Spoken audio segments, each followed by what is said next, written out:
the backbone of America. Welcome back to the Backbone of America. Today we have a very special guest, Tico Casamayor. He is the president of AC Graphics.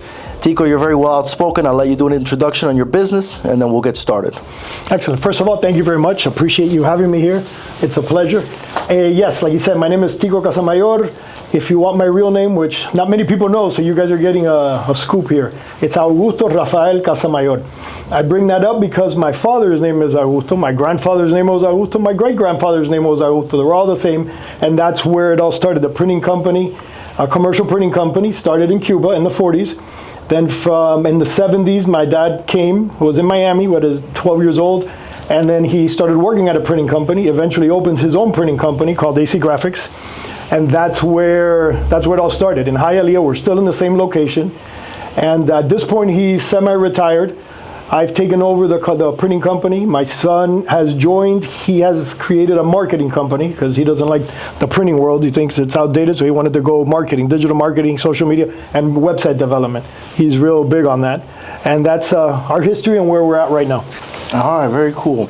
So back to from the 1940s, huh? Yeah. So you guys know, your family knows a little bit about struggle. You know, I'm sure they didn't come here on their own will, wanted to leave their own country. And then over the last decade or two, you know, the print has been, you know, turned upside down. You know, print going and declining, and then you have the digital media, which has been skyrocketing. How has that influenced you, by the way? You think your family just, you know, based on struggles that they've had, it's kind of made you work hard and grit and survival, or no? The funny thing is that we have practice with that because this happened before. And I just thought about this, a story. This happened before to us. Back in the day, before there was digital cameras, in the world of printing, you would take pictures would come in on film. Remember, we get them on film, you have them developed. The way that you would transform those digital files or those film into digital media, you would do a scan, what you'd call a scan. So you scan the film, convert it to digital files so you can go into the printing world. And that machine was a $2 million machine. It's called a scanner, you know, but a very high-end scanner. But when you bought those, my dad was one of the first to buy those. He was always first at buying whatever the new technology was. So he bought that machine. Once you paid that thing off, and how do you get a $2 million machine, by the way? Because you can't just buy it, right? That's where people like you come in. And that's how you help us, you know, get our equipment. So he got the equipment. Once he paid that off, every picture that we scanned, he called it, you know, it would come in, the money would come in through tubes, because imagine there's no cost now, the machine's paid off. Mm-hmm. And think about a magazine back in the days. Remember how magazines, and remember the TV Guide? I don't know if you're old enough to know TV Guide. There was one in Puerto Rico called Vea. That was a TV Guide of Vea, and we did all the scans for that. And we're talking about hundreds and hundreds a day. So imagine all the amount of money. So the money that was coming in was crazy. And then what comes out? Digital cameras. That world ends. I mean, in a heartbeat, it ends. My dad went from living the life, you know, to holy crap, we got to work. So that was our first experience. So you've had to reinvent yourself several times. That was him, yeah. That one, I was a kid. I was a kid, but he had me working there until midnight on the scanner. That was the money makers. I was just sitting there scanning, yeah. And I loved it because the Puerto Rican magazines had a lot of those hot girls in bikinis because, you know, the Latins. So for me, it was fun, but it was a grind. But when that happened, it caused basically the same thing that happened when the digital world came, you know, when the social media, digital and that stuff, and it kind of killed the world of commercial printing. Right. Well, you say your dad he liked new technology. That's a good quality to have, you know, to be curious about new technology, yeah. Because if not, you'd get outdated, especially in this world. Yeah, he instilled that in us. So yeah, absolutely. Same with when plates, the old days of making plates for the press, you know, used to burn it with a light. Yeah, newspapers. And then the digital plate came out. He was a second person in Florida to get that machine. The first one was the biggest print company here. He goes, if they got it, we get it. Wow. So he got it, and you know, so all those things got us to, and trained us to deal with that. Got it. So let's get started here with a summary of your business. Tell me a little bit about, you know, your clients, the price ranges, you know, the scope of work, what size are they, and just give us a little summary. Well, on the commercial printing side, which is what we just talked about, I take care of everything for the clients because what they're looking for is a one-stop shop. Okay. So we'll do a business card if we have to, and we have the machines to do business cards next day turnaround because sometimes you have to wait too long. So we have that service. But what saved us, and when we made the turn that I told you we had to make the adjustment, is we got into packaging. And that happened by luck. That one was full luck because one day my dad and I are leaving the office at 6 p.m. The phone rings, and I'm going, I'm not going to get it. And he, of course, old school, teaching lessons, no, get the call. So I went back and got the phone, and it happens to be a client that was looking for a print shop. And they had our name because we did one little thing. We did 3-ring binders for them, 3-ring little manuals. Little did I know this was a worldwide company. So he calls me. I've been transitioned, or I've been told to find a printing company for our company, for the company. What I usually buy is medical equipment. They're a medical equipment company, but they had a division that did printing, commercial packaging, boxes, tests, and things like that. And I'll tell you now how I make my money. So those tests and all that, they needed to bring it to Miami because they had their own plant in Philadelphia. But in Philadelphia, the plant was antiquated. It was still using film, what I mentioned to you. So the only way that they were going to get that up to speed is reinvest and put all new equipment. So I decided, because again, global company, they're all run by big executives. There's no really an owner. So they decided, no, shut it down and outsource to where we use most of the product, which was here in Florida. So they were going to... Wait, but hold on, you lost me a bit. Go. So regarding, you make business cards. You make what else? Brochures, magazines. Okay. Posters, banners. And that's the print division. That's the print. But so is this. This is custom boxes. Okay. If you go to the store and you buy a bottle of Tylenol, you know how they used to come in the little boxes. Okay. Or you buy a makeup case or makeup kit and it comes in a box. Yeah, that kind of packaging. Okay. Not corrugated. When you buy Amazon, you get the corrugated, the thick boxes, but inside of it is a package with a box wrapped in it. That box is what we make. And that didn't go away. On the contrary, that became huge because of Amazon. Packaging has become... That's what saved us. Very important. But the client was pharmaceutical, so we're heavy pharmaceutical, packaging and boxes. And this specific client, what we produce for them are the tests that the doctors give out that you take home with you, and then you poop on a piece of paper, and then you get the sample and you put it on the test. Those are what we make. We're talking about a very specific client. Right. Regarding in general, for example, give me a ticket for a client of yours. Is it numbers wise? $1,000 or is it $30,000 or does it range? Carnival Cruise Line, I do all their business cards, pay me $50 a business card. So there's your low end. Anything under the $50 costs me money because I have to open ticket, I have to, so let's say 50, and then the packaging company, one of their big numbers is 85,000, for an order. So from 50 to 100 grand could be the orders. And what would be the median?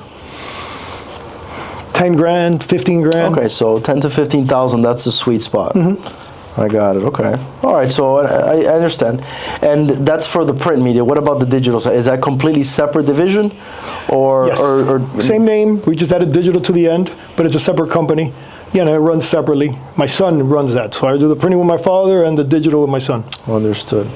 Now, we live in a world of abundance, everything's kind of become a commodity, so branding is extremely important. Yeah. Do you help individuals market themselves, or do you just say, you design it, or we'll design something simple for you, and are you part of the process for them to compete against their competitors? Big time part of the process, because I love that part. I get a lot of new businesses that come my way for different reasons, so we definitely help them. Some of them are ready. They come from an agency, they're ready to go, and we grab what they give us and we build based on what the agency provides. But a lot of them don't have a logo, don't have a brand, don't know what Google business profiles are, don't know their digital marketing, how to do it, don't know don't have a social media plan set up. Our latest client that we just got, we were hired to be their marketing company. They didn't have any of it. And we're talking about a company with 100 employees, right? Yeah. So they're just so busy on building the company that their marketing strategy didn't even exist. Yeah, but some businesses are business to business, and they don't require a retail front, look. This one is straight to the consumer. It's a home health care. So imagine. How they thrived without having that? Because they must have a niche. The grind. Yeah, it's a niche. But now it's to the point, that you need to have a marketing because they want to take it next level. They even want to go public at some point. So it requires to have all that. But we've done that for companies to that size. We did a lady just recently that is a personal stylist. Yeah. Came from Texas, moved over here. She owned the boutiques over there. She goes, well, what am I going to do here? I'm going to be a personal stylist. Right. And then she dresses me actually and everything. Understood. So she had nothing, no logo, no website, nothing. And she didn't even have an office. So I helped her get her office at Venture X, which is, like a rentable offices within a suite, and designed her logo, created her website, put her Instagram in place, helped her set all that up, and she's killing it now. Now, we discussed earlier that print has been in decline. You know, you've been one of the individuals that have adapted. Let's say a decade ago, how many of those competitors that existed a decade ago exist today in the print? The small commercial print companies, they're all gone. What would you say? What, it's 80% gone, 90% gone? I would say 90, 95% gone. Now you have... Now, why didn't they adapt? I mean, we mentioned that, you know, you guys adapted. I mean, you have a heritage of like, you know, survival. Why didn't these individuals that had these companies go into the digital media side of it? Maybe some of them did, but there wasn't even digital media back then. I mean, the strong digital media, the marketing agencies were taking control of that. The big agencies were the ones that controlled that. And then to make that transition, you know, you have to know, you have to study it. It's a whole different world. What most of them did, transitioned into what's called large format printing. You know, you go to Kinko's in the wide formats, the signs and things like that. A lot of them did that because that became very popular. You still needed signage. You still needed, you know, what we did is transition into packaging. And then the big companies, the big print shops, this is one of the big reasons that all the little ones died. This is your biggest reason. The big print shops, the ones that did the big catalogs, people used to get their clothes from catalogs, Sears, JCPenney, all those all those big boys lost all that too. Those were all gone. They were all digital now. All the catalogs were digital. They took all the small business to survive, eliminating all the small guys. So the big boys were now doing, as you know, they had to reduce what they did when it came, before they were saying, no, we only do these projects. They took over everything. Yeah. Now, you know, you mentioned that you do business cards, pamphlets, and a bunch of other things. How do you compete against other people that have survived, even though they are the 10%? I mean, are you all just competing against price, or is there anything extra that your business has that you can't get anywhere else? Competition for that kind of business is online. You have Vistaprint, you have those type of places. $5 for a business card, $10 for a business. Those are that's the competition. Again, I don't do that service for profit. I do that service to help my clients because they need it. Because when you order from one of those places, there's a 20% chance you're going to get what you wanted, or you're not going to be disappointed because it wasn't what you expect. So what you give, feel, the card, the design, because you design it yourself. It's not the same thing. When you have us, it's hand to hand. You're dealing with the client. Yeah. That's the same in your world. Even though it is going away, all right. We talked about how business cards just more and more people don't have them. They don't carry them. Yeah. They're using them on their phone or they just say, shoot me an email, you know. It's crazy because it's like a cycle. Maybe not business cards so much. Yeah, they come, they go. Some people just like them. Some people don't. I have a stack on my desk. It drives me crazy because I'm trying to enter them. I can't keep up. So yeah, it is annoying. But in the world of the print, I used it with my P.O. box. You know, P.O. boxes, I used to get full of mail. And then during the period that it was nothing. Maybe 1 or 2 checks and a couple of invoices, but no print. And now it's starting to come back again. Because like everything else, gets saturated. You go through your Instagram and you're doing 90% of what you see is an ad or a commercial, and people are doing, you know, everybody was like, now everything is video. Do video on your Instagram because nobody's looking at still pictures. Now videos are becoming it's overpopulated with videos, and that's becoming annoying. Same with the print. The touching in the print is coming back a little bit. Yeah. I'm not telling you to open a print shop because it's not coming back that much, but it's all a cycle. Everything comes and goes. Same with I know videos are big, but watch, it's going to get old. I'm already at the point where my Instagram, if it's a video, I just keep going because I don't want to hear another video and another video. So I just looking at the still pics. So, and I noticed that cycle happening all around. Now, let's assume for a second that you weren't in the print world, or marketing.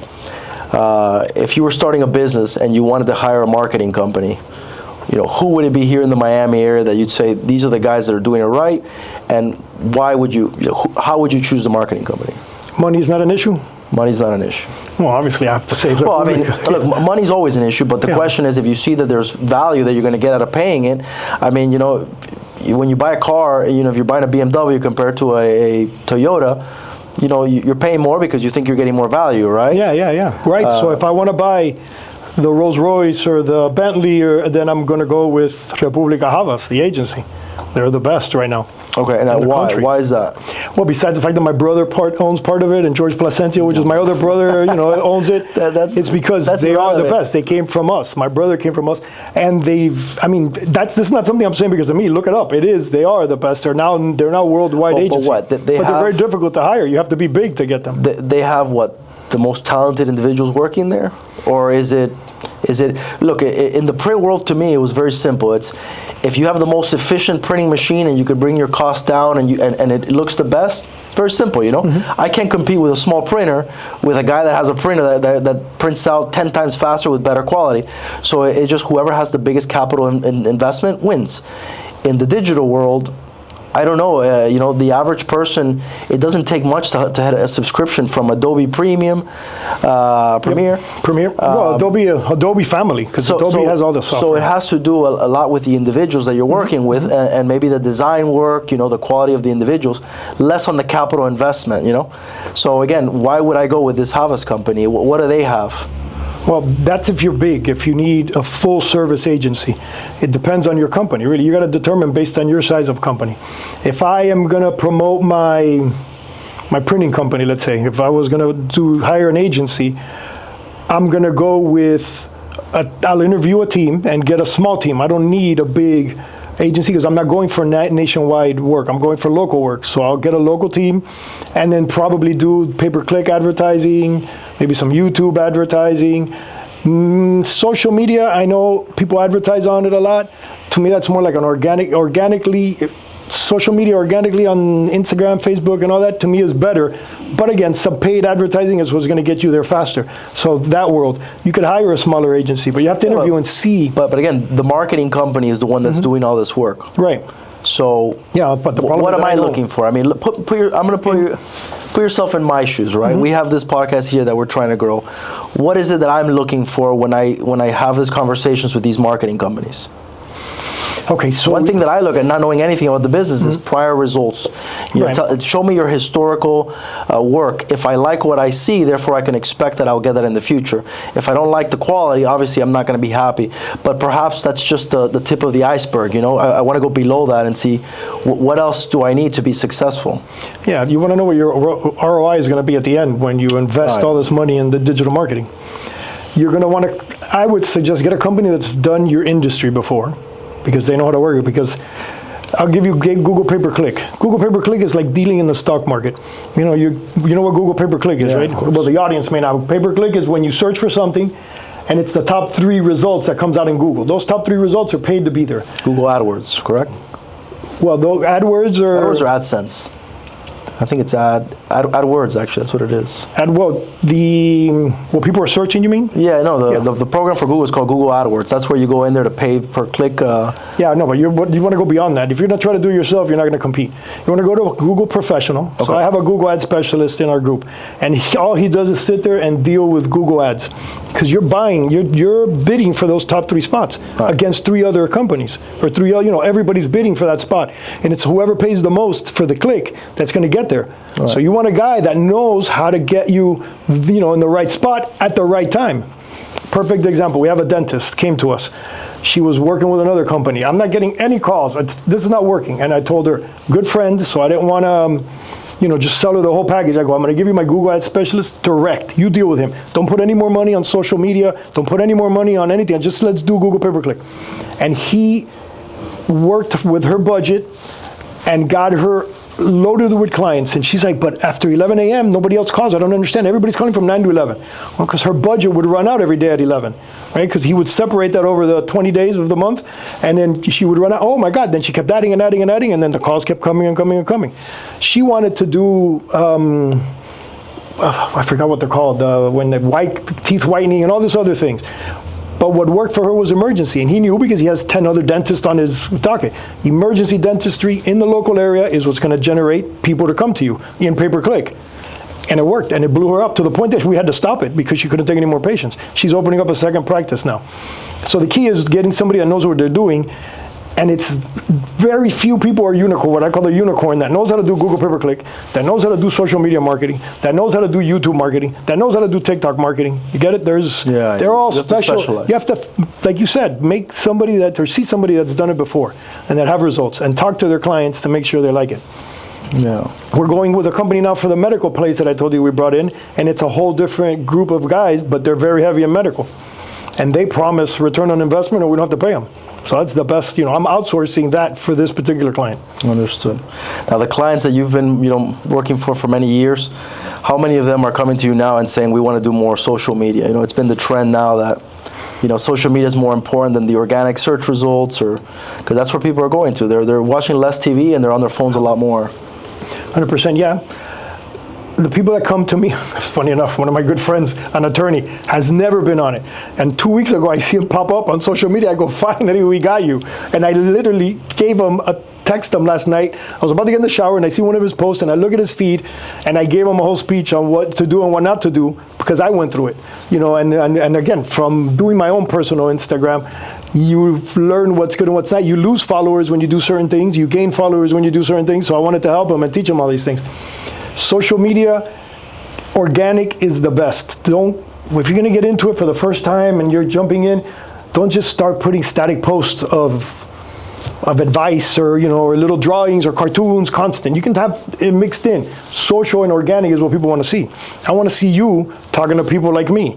I don't want to see you put, borrow money because, and if you do it at 2% and 5% and you do, I look at that, I go, and you just swipe right past that. You want to put interesting things, but you never, on my freaking feed, and it drives me insane because she tells me every time, whenever I put a picture of me with my wife or just my wife or my wife and my son, more engagement than any of my other posts. And it's the most annoying thing ever because I'm trying to, teach people. It's those are the ones that get you the most,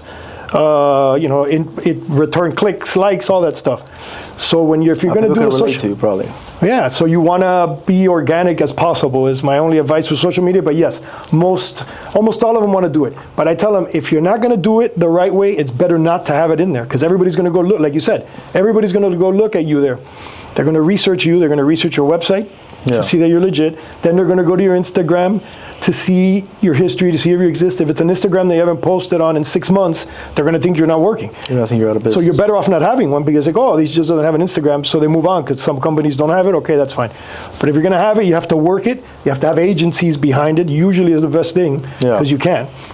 So here's a question that I've always had. For example, I'm in the world of private credit. My clients are generally not below the age of 45, 50. So my ideal client is either that borrows capital or that invests with us is going to be between, let's say, 50 and 65. A lot of those guys are not on social media. Now, I don't know if they probably have it. I don't know how often they check it. What would you advise me? How do I market to these individuals? Actually go and networking. Yeah, but I don't want to do it one by one. I want to be able to scale it, And I know some of them are on there because everyone, between Facebook really came out, it was a way to get connected with your family, you and the kids and the grandkids, they would be on there. But nowadays, you go on Facebook and it's a ton of spam, and they are looking. Everybody, my father-in-law is 78 years old and my mother-in-law the same, and they're on there all the time. They're liking all my posts, they're watching, they're looking. You just got to engage them tactically. You're not going to get them with trying to pitch them something, If you're trying to sell yachts or you're trying to sell industrial buildings, stuff like that might appeal to them, that'll catch your attention. Because remember, when you're doing, like we said, pay-per-click, people are looking for that product and they're responding because they're looking. They're actually searching a word. Yeah, that's and important. You're getting. So that's your ROI there is bigger. You're their ear. When you're in the Instagram, people are just going through this. So you're just trying to catch their attention. You may or may not. No, I like pay-per-click because you're at the right place at the right time. If I type in, used cars for sale and the first ad comes out, I'm in the market to buy a used car. If I'm on Instagram and some guy sees me, he's not in the market to buy a car every day, so you're wasting your ad spend on that. Yeah. So that I do understand, But the way to get to those type of guys, go to if you don't want to do one by one, go to events that they're going to be at, and be a speaker at those events or network. Networking again, one to one. Yeah, we've done some of those things. Now it can get pretty expensive, Yeah. To headline an event, you're talking north of $5,000 to $10,000 per event, depending on the size, depending on the crowd. How popular it is, and there's a lot of companies that sponsor these events that actually, they like being up there, Yeah. And they're not even speaking; they're just basically sponsoring the event. Yeah, they're getting name recognition. Yeah, you have the Palm Beach Hedge Fund. There's another one called Jetson Capital that I recently went to here at the Trump and Doral. But yeah, it's basically everything's north of 5,000 per event. Yeah. Which you may not even get anything at an event. You're spending 5 to 10 to 15,000. It becomes very expensive. The way that I tell my small businesses, you're dealing in a big world, but it works, I would imagine, in the big world too. And the way that I do it, everybody always asks me, are you running for politics? I go, no. Are you getting anything out of what you're doing? Everything that I do and helping the small businesses. And again, don't get me wrong. I mentioned before we were on air that I do a lot of ribbon cuttings for new businesses with the mayor. I help the county mayor with her helping small business initiatives. I'm big into that. I'm speaking at these events. I spoke at a graduation, which was the coolest thing ever. I didn't even know there was a class for small business owners. It's a 12-week class in Alapata. They have a course, government funded, and they had business owners there, and they were at a graduation for they graduate learning how to your exit strategy, how to borrow money, finance, the whole thing. They were teaching that, and the mayor couldn't go, so she asked, her team asked, "Can you speak for us?" Because nobody else could do it, and it was in Spanish and English, which I almost died when I had to do that. But to see that that there's businesses out there, and you just go and you speak and you help them, all those people. I'm not asking for anything. I'm not telling them to buy anything from me. But if they ever need anything, they're going to come to me for help. And then if I can help them, I help them. That's the organic way I get business, or the way I see it. But I don't even care about that. If you go out there and you help people with your expertise, go out there and talk to the people that are going to buy a $10 million yacht, right? Don't be careful when you do this. Be careful when you do that. If you're going to go to this company, do this. You're going to go to, teach them, help them. And they will use you when it's time. Yeah, I agree. But you're taking the long-term route, I know, and again, if you do it now, when you're freaking my age, you're going to be the number one guy on the planet doing what you do. But I can see that you really enjoy going out to these things. You like, you're very social. I like helping the small businesses because there's nothing better when they come back to you and tell you that thank you for helping me. If it wasn't for you, I wouldn't be here succeeding right now. There's nothing better. What do you know about, or not what you know, but what do you think about organic search engine? There was a time where everybody was trying to get on the first page of Google. Mm-hmm. Is that dead today? Or to get on the first pages? Because you have to pay for it. Well, exactly. To be on the top 3, with AdWords, you have to pay. To be on the first page, or no, but the organic search, you have to pay for it. But they're not paid. They're organic. I just know you can't compete. It's called search engine optimization. And I'll tell you what that one is really quick, because that's another long one, and that's expensive too. And it's a long game. That's a 6 month to a year to get on that first page. How do you get on that first page? You get an article written about you.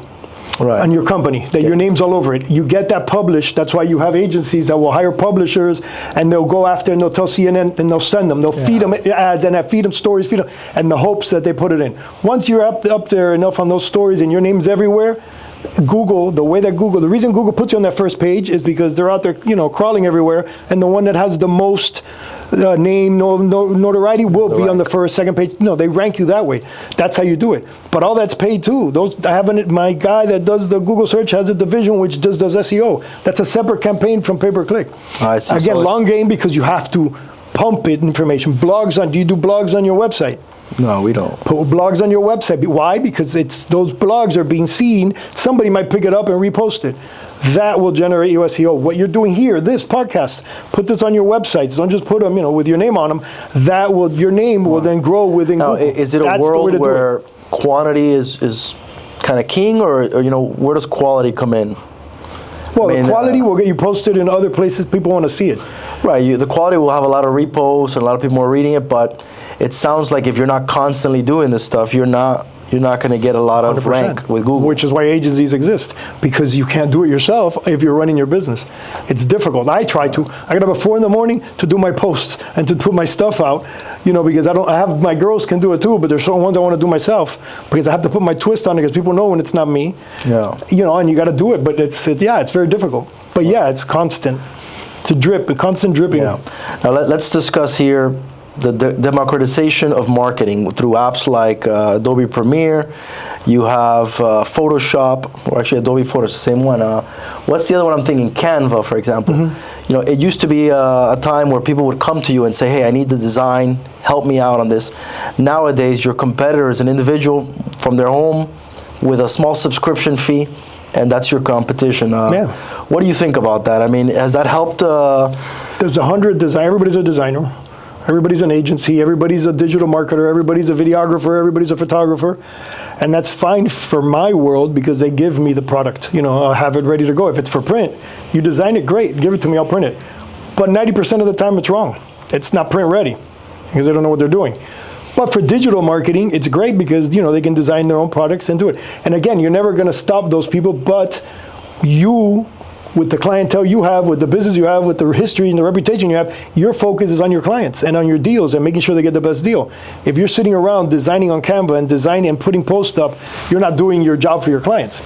So it all, it's all relative. If you have people that want to do that for themselves, that's great, and that's the way they grow themselves. So is that an area that you think I can't compete in there, therefore I'm not even going to offer the service? Yes. Unless we don't like ask it. Our company doesn't like doing social media for clients. Why is that? Why is that? Good question. I'll give you an example. Let me pick a client. I don't want to pick a client because they might know I'm talking about them. I'll use the dentist again. You have to be part of that business. How do I remember what I told you at the beginning? Organic posts are what works. Right. I have clients that we do, and we do the little cartoons and brush your teeth every day that we do for her. She hates those posts. She gets mad at us. Oh my God, my people come and tell me those are boring. So I need content. I tell her, take pictures of yourself with your patient, send them to me. If not, I got to go there. You can't outsource. And what am I going to do? Work. Sit in the office and take pictures of every patient? No, you can't outsource. A great thing like you do. Well, you're doing the podcast is a great thing. That's great content. Content is key. So people that generate content, it's a great business. But let's get a girl that we have. We have our girl back here, Claudia, with us today, right? She's doing this content right now. She's limited. That's it. Once she does this, those 2 hours are gone. How she can't produce content for 10 clients? It's impossible. So we don't like to get involved in that because of that reason. For small people. Yeah, you need to in-house it. You can't outsource this to a big marketing firm. An agency like my brothers, República Havas, let's say they have a client, let's pick a client, Google, right? They have Google or Goya, let's use Goya. That's different. Now you have, forget them, let's go to Alma DDB. Alma is a huge agency, even bigger than my brother, Alma. And I love them because they recently called me. One of my interns was working there. And they work for QuickBooks. They do all the QuickBooks marketing. Okay. So they call me, hey Tico, we know you use QuickBooks. Can we go by and take a couple of videos of you? And I'm going, huh? Sure, come over. 3 young girls come, or 4, and they come with all this equipment. I'm going, wait a second, what are you guys doing? Lights, equipment. And they sit me down, they have me reading scripts. Funny things, and I'm saying funny things and reading scripts. 3 months later, they tell me, hey, by the way, your commercial aired. I go, what commercial? QuickBooks. I did a QuickBooks commercial. If you go to my Instagram, the first one is there, and it's based off The Office. And I'm making fun of The Office. I'm Michael, but in the printing company, and they did all that. I didn't even realize what was going on. It was a whole day of shooting, and it's on there, and it went. That thing is worldwide because it's on QuickBooks Instagram worldwide. I go, oh my God, that generated a lot of goodwill for me. Everybody was in shock. They think I'm a influencer now, but that kind of content. They have 4 girls they sent out to me, spent the day with me to generate that for QuickBooks. So big companies that can afford the agencies, those agencies will go and spend the time, but it's all again relative. Can you afford to spend that? No, not unless you have big market share or a lot of revenue, like significant revenue. And part of your world is that. I think just to get an appointment with one of those big agencies, it's $5,000 retainer just to sit down with them, to talk to them, and then you got to do monthly retainer. So it's all relative. You can do all that yourself. We're doing it ourselves. I do it myself, a lot of stuff. I started putting commercials for friends' companies, to help companies. A roofing company, I just put one this morning, because he needs help, and he comes to me, hey, can you do? I go, yeah, let's go. I'll interview you, and we'll make it fun. And we have a rocket blowing, because he does windows and doors, and it's a rocket. How do you protect? And my roof is 28 years old, so we talk about that. And I'm putting bits and pieces out there for him to help him. I know you mentioned you don't do much social media, but I've noticed that nowadays a lot of people buy products from individuals that they're familiar with. Like an example, I don't know if you know this one, Sasha Fitness, for example. She's a big Venezuelan kind of fitness lady, and now she sells protein powder. She sells all kinds of pre-workout drinks, and she's basically she is the product. People buy her product because they trust her, not because she's done good marketing for the product. So is that really where marketing is headed? Like I told you, she's her own influencer. She's her own marketing. So she's promoting it herself and creating her own content. But the content, she's backing it up, and people feel comfortable with her because it's her, and they trust her. And then as she grows, eventually she will have to get a marketing company because she's going to get big enough that she's going to want to go national. She's going to want to sponsor those ads if she doesn't already, and she's going to want to tactically go after the markets. But to do that, you have to know what times of day to do it, where to do it, who to attack, what demographic. Because if not, you could overdo it. You can make a mistake and send it to the wrong place. Yeah. Funny story. My father-in-law starts Facebook. 75, 70s, whatever, and he starts Facebook and he has music that he wants to put on there. Cuban music that his father, that his grandfather made, so he promised he was always going to put those out. So he put them out on iTunes or something like that. So he's promoting it on Facebook. He starts getting hate comments. He even put money behind it because he just put money behind it. They were getting it in Middle America, and people are listening to this Cuban music, and they're sending back, these things. What are you putting this crap on my feed for? Pissed because he didn't know there's a demo, how to control it and keep it here within Florida. People are going to love it. So those kind of things will happen to a person like Sasha if she doesn't use an agency or somebody that helps, or she goes on YouTube and studies everything and does it on her own. But if she's doing that, she can't work out, she can't promote her protein, she can't, Yeah. Tell me about the individuals that work for you. How do you source them? Where do you find talent? Is it just by connections, or you do an Indeed? But I imagine it's very important that you have the best guys working for you.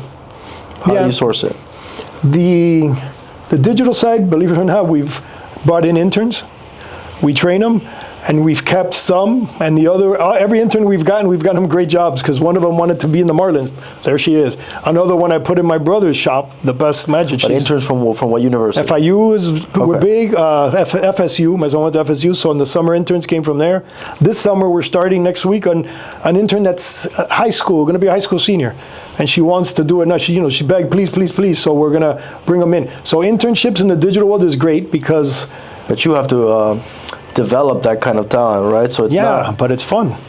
And it's great, you're taking them with you and they're seeing the video. And who's teaching them Mostly my son. My son, when he was in college, he interned at an agency, and eventually he became in charge of the interns. So he has experience with doing that. So it's easy for me. I don't have to do anything. I let him do it. I go, he even knows how to put together contracts, and he signed up with FIU, to be an FIU intern provider or whatever that is. So that world. I've tried Indeed and those type of things, but it's so much resumes, you get so much, and to get through them, it's really insane, and it's hard. I figure there'll be a way to filter, one thing I like to do is I always ask individuals, send me your work before I even have an interview with you. I want to see what you've done in the past. If some of them have no work, I don't even open the door, because... Yeah, it's funny you said that, because, I taking one step further, the graduates from, when they do graduates in art and design, they do shows. Right. So I'll go to those shows and see their work, and see the creativity there, that's a good way to cheat. In my world, it's easy because it's an art, and usually art and design, so they have people with the clothing manufacturing and the designers. So I've gotten a couple through there. But in the world of the print, that's a different animal, because now you're talking, old school guys. There's not people going to college to study how to run a press. No. So those guys, the one I have with us now is 32 years, been with us. Another one's been there 30 years. Another one's been there 25 years. So those guys are my old school guys, have been there forever. Yeah, of course. Why, I don't know. You'd think they'd be sick of me already. You do produce you help produce two podcasts, which we discussed ever, the Strive 305. Yeah, that one I'm a host for. Strive 305 initiative for the county. Okay, and then you have the Miami Lakes Business Podcast. That one I produce, and the president of the chamber is the host. Tell me why you got involved in those two. Or in doing this, what do you hope to get out of it? What was it? You enjoy it? What's the game plan? Yeah, funny too. When we opened up the marketing agency, the digital and the marketing agency, that we became the chamber's agency of record per se, and we're managing the chamber. We wanted to give more to the members. What else could we give to the members? We're giving them in social media presence. If they want to post stuff, they send it to us. We post it for them through the chamber. We do email blasts, and then the president of the chamber goes, hey. Well, what happened was that I had a photography division within our digital marketing, and then that person went off on his own, right? So I had to get a camera. So I bought a camera. And I realized the camera, when you go to an event with a camera, everybody listens to you. So you see me at events, and I'm known in Miami Lakes and in the county for the guy with the camera. And they tell me, Tico, you shouldn't be in the camera. You should be the guy getting pictures taken of. Right, so you walk around with a camera? Oh, I got my camera, and then I went to a wedding one day, and I see a guy with a big giant diffuser on top. I go, what is that? He goes, for wide crowds, you put this diffuser. I go, I know, I like that idea, but I like the fact that it makes a camera look gigantic. So I make a big giant camera with a big white thing on top, and everybody thinks I'm a photographer. And I've controlled politicians, a room full of politicians. I go, guys. And also I have no fear of screaming and talking to them because I'm one of them. Guys, let's go. We need a picture, please. Focus. And they're all like, oh, picture. Tico wants a picture. I line them all up, and then I grab whoever's next to me, and I go, come here. I go, you see here, push this. I give them the camera, and I go and I get in the picture with them. So that's how I'm on the picture with them, because whoever I have around, I grab them. But then in the meantime, I'm taking pictures.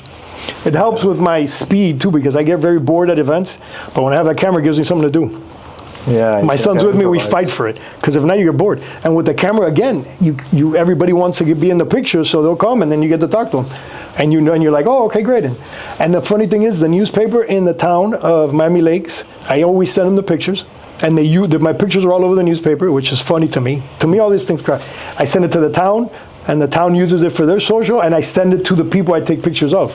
The ribbon cuttings, the new businesses, the events, I send it to the event managers, to their agencies. Yeah. Let's close with this. As far as, AI's, these last 2 years have made, some serious breakthroughs through ChatGPT. There's now some apps that you can design, that is even taking the jobs of these individuals that have these small Adobe Premiere accounts. The guys that were, kind of came into your space, now the AI is coming into their space. What opportunities and threats come to mind with this AI, and what are some things that it has already changed? Not what they're promising will change in the future. Right, but tell me today how it's impacted your world. It's been great for my social media posting because, I just type in what I want to say in the post, fixes for me, and it'll clean it up. So for editing, for type editing, for correcting English, right. for some of my team members, their English isn't great, so I tell them, run your emails through ChatGPT before you send them. So those are basic things that are really good. And I've actually used them to read contracts. I know you're not supposed to, but if somebody sends me a non-disclosure agreement, which happens to a lot in my business, I go, read this and tell me if there's anything here that can hurt me. Obviously it gives you a disclaimer, we're not legal, but then it tells you, the little different things. So it's great for that. And I'm not threatened by it. Nobody should be threatened by it. You should take advantage of it. I had I received an email from a random kid that's using AI for a particular purpose, and he's trying to sell it to me to sell to my clients, and I loved it. It's basically a CRM, a customer relation management tool. Okay. He sets it all up. It'll answer your phone. Let's say a dentist, again, since we've been using the dentist. Answer the phone. It's 7 different languages, or I don't even know how many languages, maybe hundreds of, whatever language, it'll understand, and it'll talk to the person in that language. It'll set up the appointment using your calendar, so you know what appointments are available. You set whatever space you want. It'll talk to the person, set the appointment, and you get a conversation. He displayed it, and it's incredible. So for that, imagine 24/7. Now you could have a receptionist at your desk. Yeah. Your guys, your people, your clients are from all over the world. On big yachts. He could call you at 3 in the morning. He thinks it's 12, and you'll have your AI answer and set up the appointment. He's not here right there right now. Yeah, it could be a guy from Dubai, and you can speak to it. I personally would say when I set that up, tell the person, yeah, I'm the auto assistant for Tico Casamayor. How could I help you? Would you, like to set up an appointment? I might even do that for me because it's getting to the point now I can't keep up with my calls. One of my interns has become an assistant instead of an account executive because she's just trying to keep me up to date, and up to speed. So the AI world is great. And I've seen on Instagram where they're sending these things where, I don't know if you saw it, it's a person having a conversation, with another person, and they're going, no, you're not real. Yeah, I go, yes, I am real. No, you're not real. You're a prompt. And it's actual AI created a whole image of two people talking, and you cannot tell that it's not real. So, and I know that's the future. That's already here, that people like you and I won't be able to use it yet because we don't know how, but that exists. And this is why there was the whole conflict with Hollywood, and stopping that because they get to create movies now of people. But in our world, using it as a tool is key and you've got to take advantage of it, not be afraid of it. If you're afraid of it, so we went through the digital camera that killed everything. We went through digital social media and the YouTubes and all that killed printing. Now we got AI, and that's gonna kill some things, but it's gonna create a bunch of others. Yeah. We just got to jump on the right train. And what do you know about these AI robocallers? That some people will say like it'll set up your appointments and things like that. But now I'm starting to get calls for what I think is a machine, not really an individual, but you can hardly even tell, and I don't want to engage back and forth. It's annoying, man. It's annoying. There's going to be annoying things. But what are you going to do? And LinkedIn is another one. constantly, getting asked to be, follow and then accept, and then you get an immediate an immediate LinkedIn message that's 2 pages long. Obviously, that's an AI doing it, and it's very annoying. You could tell a little bit, but my God, how many of them are going to engage? I get 100 a day on LinkedIn, so it's like, yeah, it's like everything else. It's gonna get to the point where it's so saturated that people are gonna now start ignoring it. Then you got to figure out how are you gonna communicate with people. Understood. What about Jasper and Midjourney? I'm not familiar with them, but these are apps. Those are other. Yeah, image and video production. What I did think there was some value there. There was a video that I saw that was basically, it was teaching something about, and it had a bunch of images of the subject. And I thought the video was actually very entertaining, and I realized, I was like, there may not have been a person behind this. It may have been a machine generated that was just saying, like, make a video discussing about Miami's nightlife, give a bunch of facts about it, and it was a whole production. I said, this could have been done by a machine, and it's content that I'm consuming here. I thought, wow, this is incredible. It may be the future. Like you mentioned, make a movie, come up with a subject, give a plot, a twist, and there's nobody behind it. And actors will sell their voice. And now some of them sell their voice so that you could use it on there, and it's them, and you can't tell. But again, you have to embrace what you can and go with what you can. Videographers have to adjust. Creative people have to adjust. I'm seeing videos put up on Instagram stories that look like something made by MTV back in the, a music video, and it's my friend in a cruise with an app, and he just took a bunch of clips on a cruise and put it into the app, and it generated this incredible video, and he looks like he's in a party. I go, geez, where does this guy live? And he's and it's beautiful and it's great. And then the ones that kill me are the what is it called, photo retouching ones that you put your picture through there, and everybody looks great. I have to find out which one that is and get a subscription to that, because my God, put that through there. Number one, I'll have more hair. I won't shine. I'm going to make myself taller and thinner. It's spectacular, but you never know what you're looking at. It won't help you in those greeting meets that you like going to. Not in real life. That's why I like to put myself as ugly as I can on Instagram. Coño, you look much better than you do on TV. Yeah. Tico, that's the end. Thank you so much for joining us. Please. We look forward to seeing what you got going on in the future. Pleasure, my friend. Thank you. Made in America.